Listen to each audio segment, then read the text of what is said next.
Shut up and sit down. चलिए अब हम लोग देखते हैं 28.1 इंडिया एंड चाइना। अब भारत और चाइना के संबंधों के बारे में हम लोग पढ़ेंगे। India and China are the two great giants of Asia. Bharat और चीन एशिया में दो बहुत ही महान, बहुत ही बड़े देश हैं। Beside being the most populous countries, they are also two of the most ancient civilization of the world. अब देखिए, भारत और चाइना ये सबसे ज़्यादा पॉपुलस है, मतलब यहाँ पे सबसे ज़्यादा जनसंख्या है। विश्व में, दुनिया में सबसे ज़्यादा लोग कहाँ पर हैं? चाइना में, उसके बाद भारत में। ठीक है, तो बोल रहा है कि सब जनसंख्या तो यहाँ सबसे ज़्यादा है ही, इसके साथ साथ दुनिया में इनकी जो सभ्यता है, ठीक है, ये बहुत ही पुरानी है। ठीक है, historically several historians have successfully traced the cultural linkage dating back to 2nd century BC. इतिहास के रूप में बहुत सारे इतिहासकार कामयाबी से भारत और चाइना का जो संस्कृति था, उसमें जो जुड़ाव था, वो 2nd century BC before Christ से वो लोग जोड़ पाते हैं। BC का मतलब क्या होता है? Before Christ. As a result of the Communist Revolution in 1949, China became the People's Republic of China (PRC) under the leadership of Mao Zedong. अब देखिए, 1949 तब क्या हुआ था? कम्युनिस्ट रिवॉल्यूशन हुआ। उसके परिणाम स्वरूप चाइना क्या बन गया? People's republic of China (PRC). ठीक है, और उस समय उसके लीडर कौन थे, नेता कौन थे? Mao Tsetung. Nehru regarded India as China's rival for the leadership of the non white people of the world. Okay, Nehru ji वो क्या बोले कि भारत जो है वो चाइना का राइवल है। ठीक है, राइवल का मतलब क्या होता है? प्रतिद्वंदी, विरोधी। ठीक है, किस मामले में? Non white people of the world. अब देखिए, जो लोग गोरे नहीं है दुनिया में, ठीक है, उनके लीडरशिप के लिए। India on the other hand tried its best to come close to China. Bharat बहुत कोशिश किया ताकि वो चाइना के करीब आ सके। It was the first non communist country to recognise communist China in 1949। ये पहला नॉन कम्युनिस्ट कंट्री था जो कि चाइना को एक कम्युनिस्ट के रूप में माना 1949 में। 1949 में India fully supported China's claim for membership in the United Nations. संयुक्त राष्ट्र में जो चाइना सदस्यता चाहता था, उसके लिए भारत ने उसका समर्थन किया। It also acknowledge China's claim over Formosa Taiwan. अब देखिए, चाइना फॉर्मोसा ताइवान उसके लिए जो क्लेम कर रहा था, उसमें भी भारत उसका साथ दिया। It refused to be a party to peace treaty with Japan without China. बिना चाइना के जापान के संग जो शांति का जो संधि होने वाला था, समझौता, उसमें वह भाग लेने से मना कर दिया। कौन? भारत।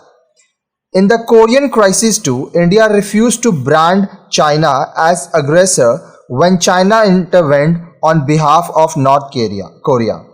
अब देखिए, कोरिया में जो आपदा आई थी, जो संकट आया था, उसमें भी भारत इस बात से नकार दिया कि वो चाइना को एज अ एग्रेसर बोले। ठीक है, जब चाइना नॉर्थ कोरिया के बिहाफ में वहां गया था। अब देखिए, यहाँ पे कुछ वर्ड है।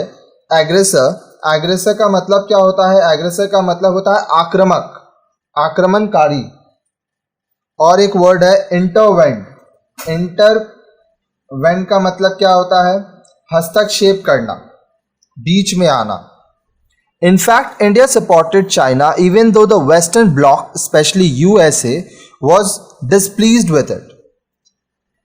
भारत तब भी चाइना का सपोर्ट किया था जब पश्चिमी अमेरिका चाइना के संग खुश नहीं था।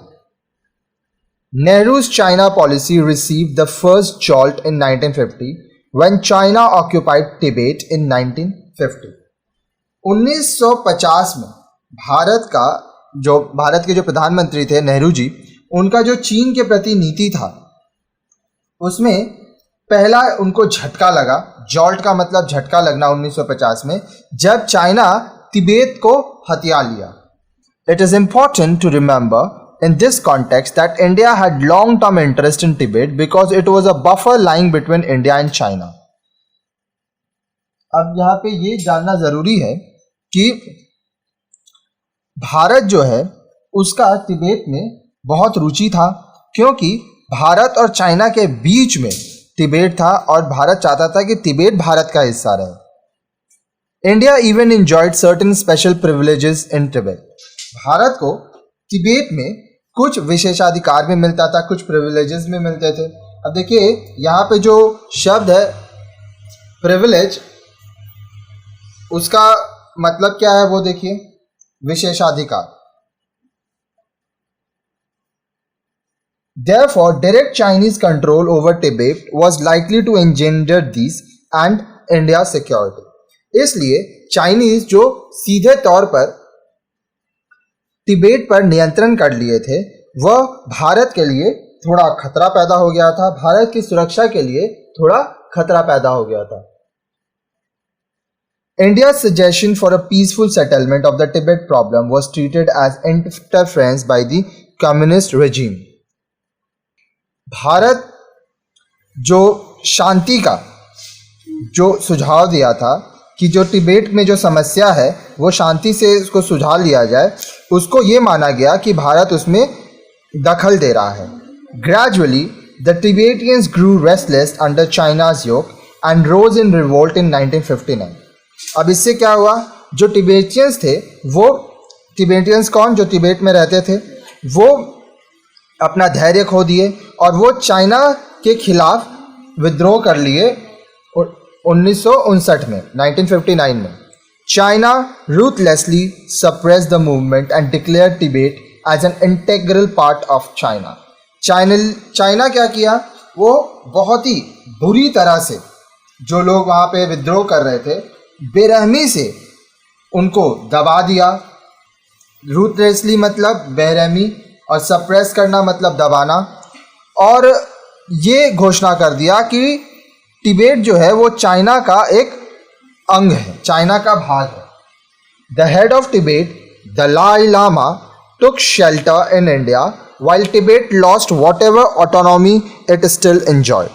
आप देखिए उस समय जो तिब्बत के हेड थे दलाई लामा, वो भारत आ गए और तिब्बत के पास जो अपना स्वाधिकार था वो पूरा चला गया। The granting of political shelter to Dalai Lama by India added to China's distrust. अब देखिए दलाई लामा को भारत में रहने के लिए अनुमति मिल गई थी, ठीक है, उसको उनको राजनीतिक रूप से यहाँ पे रहने मिला, तो इससे चाइना का जो विश्वास था वो भारत के प्रति टूट गया। China appreciated India's neutral and mediatory role in easing the Korean problem in 1950 to 53.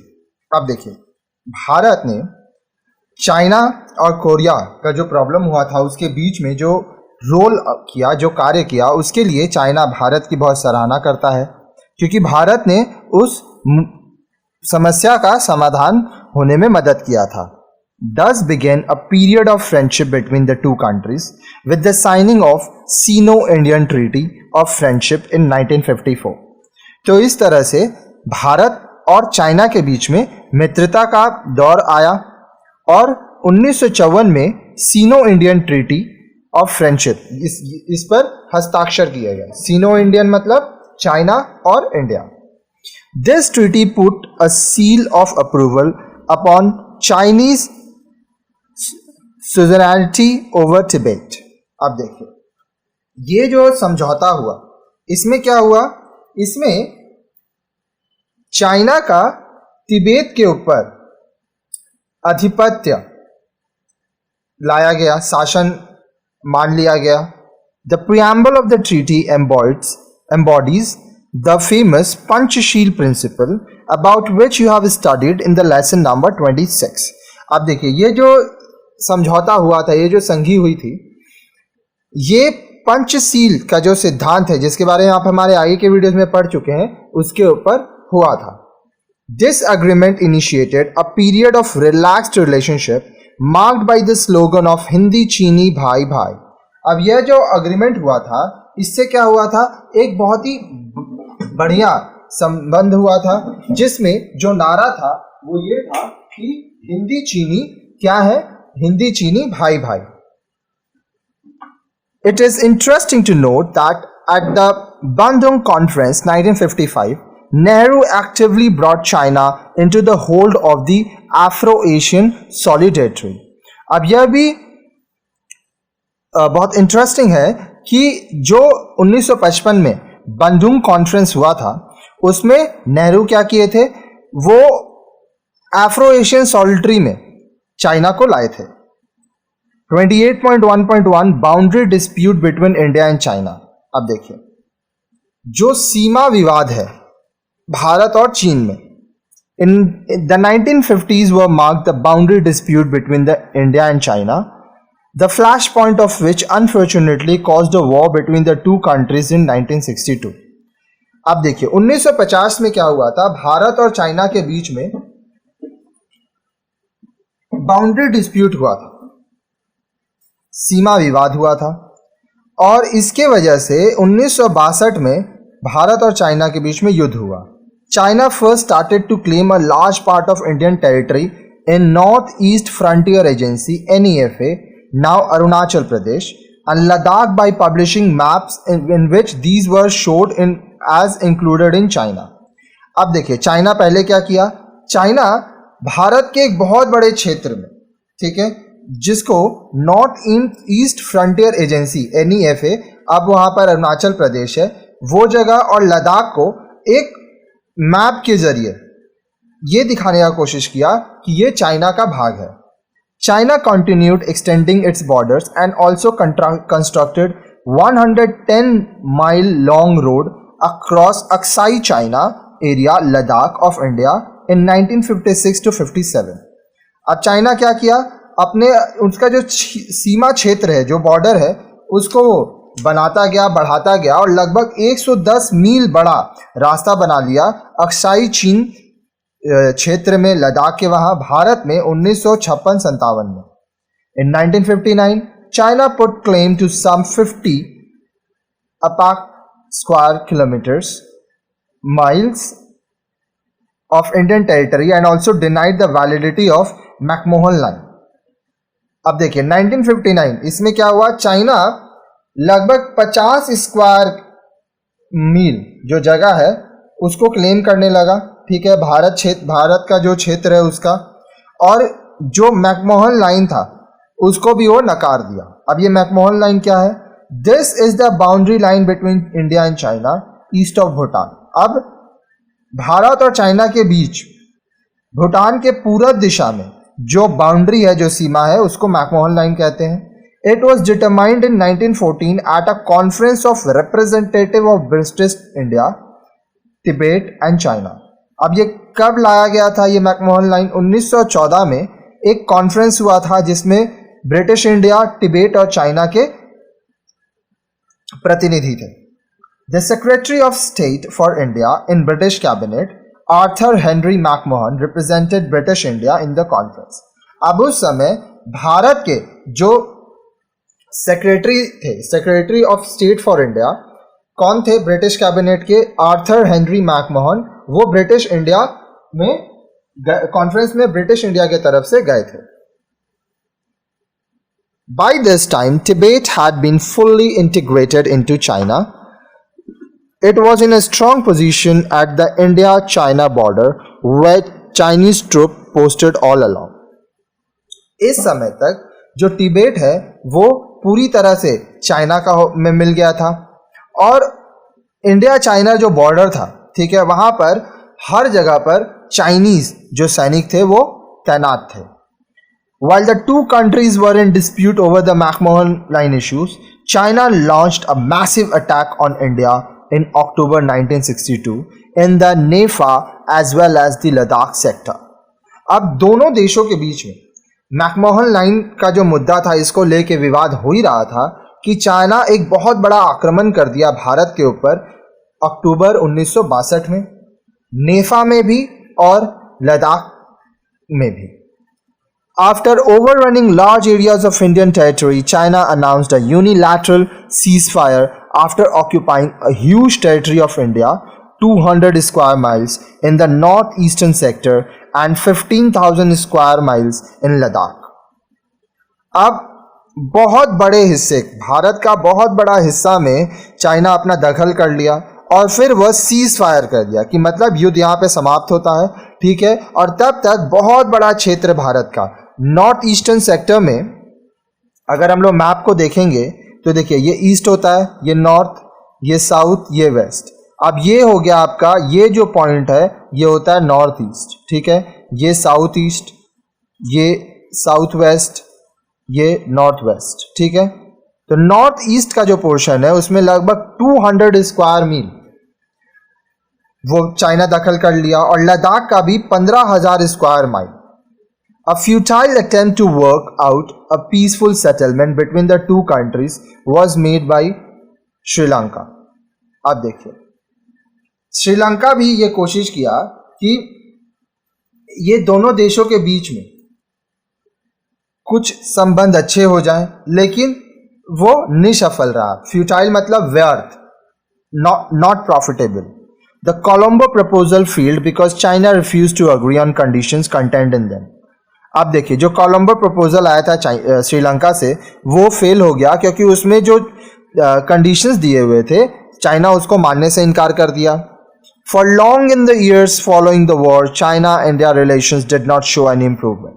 काफ़ी सालों तक जो युद्ध चलता रहा, तो उसके वजह से भारत और चीन में जो संबंध है उसमें कोई अच्छा वो नहीं हो रहा था, कोई विकास नहीं हो रहा था।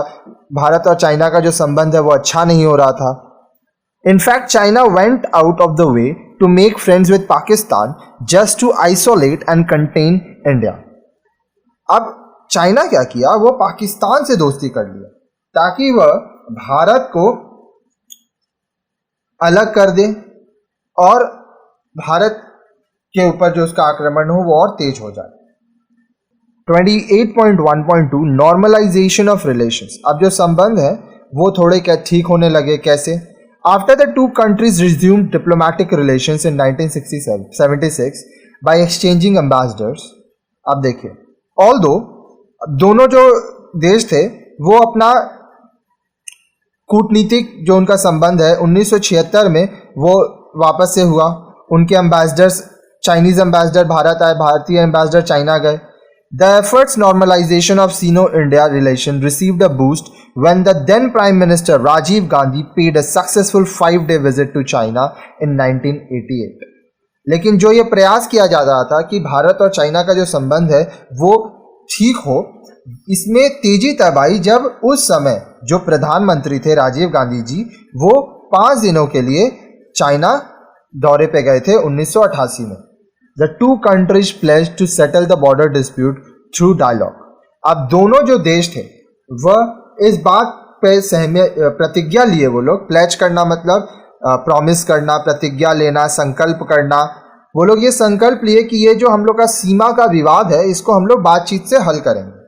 Several high level visits followed, including visit by ex-Prime Minister Atal Bihari Vajpayee in 2003.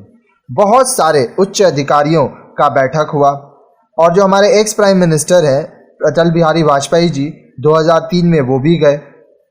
The two countries agreed to keep the border dispute apart and develop friendly relation in other fields.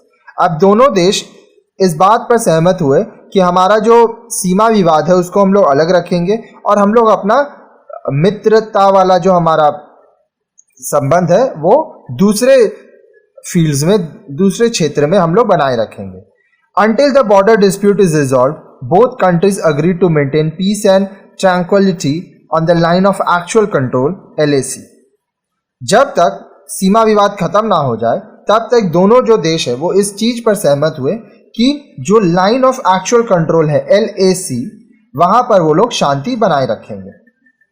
One could see a clear shift in the Chinese attitude towards India. अब देखिए Chinese का जो भारतीय के प्रति व्यवहार था, भारत के प्रति जो व्यवहार था, उसमें बहुत बदलाव हुआ. The fact that erstwhile USSR had mended fences with China, there were no more apprehension from the south. अब देखिए तथ्य ये था कि जो यूएसएसआर थे, जिनके बारे में हम आपको आगे के वीडियोज में पढ़ा चुके हैं, वो क्या किए थे, चाइना के संग दीवार खड़ा कर लिए थे, दूरी बना लिए थे. ठीक है, तो साउथ से अब कुछ हो नहीं रहा था. Moreover चाइना's post 1979 economic transformation demanded big markets for its massive production under economic liberalization. अब देखिए सन 1979 में 1979 क्या हुआ, उसके बाद जो इकोनॉमिक ट्रांसफॉर्मेशन आया, जो आर्थिक बदलाव आया चाइना में, जहां पर बहुत ज्यादा उत्पाद होने लगा, मैसिव प्रोडक्शन, तो इसके लिए एक बहुत बड़ा बाजार चाहिए था. President Jiang Zemin's visit to India in 1996 witnessed a major consolidation of this progress. अब देखिए 1996 में जब राष्ट्रपति जियांग जेमिन भारत का दौरा किए, तो इसमें वो देखे कि बहुत ज़्यादा फिर विकास हुआ. This was the first ever visiting of a China's head of state to India. ये पहली बार था कि चाइना का कोई head of the state वो भारत आए थे. China's withdrawal of support to Naga and Mizo rebels, meaningful silence on the status of Sikkim. China considered Sikkim status as that of an independent state, and neutral stand on Kashmir issue could be seen as positive shift in China's attitudes towards India. अब देखिए China क्या किया, जो नागा लोग, मिजो, वहाँ के जो लोग रिबेलियंस थे, रिबेल्स क्या होता है, जो बागी लोग थे, जो विद्रोही थे, उनको वो लोग सपोर्ट देना बंद कर दिए. उसके बाद वो लोग सिक्किम के मामले में, क्योंकि चाइना मानता है कि सिक्किम जो है वो एक आज़ाद इंडिपेंडेंट स्टेट है, तो उस पर वो चुप हो गए. साथ ही साथ जो कश्मीर का मुद्दा है भारत और पाकिस्तान के बीच में, इसमें भी चाइना ना तो पाकिस्तान का साथ दिया ना भारत का, वो न्यूट्रल हो गया. तो इससे ये देखा गया कि चाइना का जो भारत के प्रति व्यवहार है वो सकारात्मक हो रहा है. Nevertheless, there was suddenly a brief setback in the mutual ties of the two after the nuclear explosion by India during 1998. लेकिन भारत और चाइना में जो संबंध था ये कुछ कम हुआ.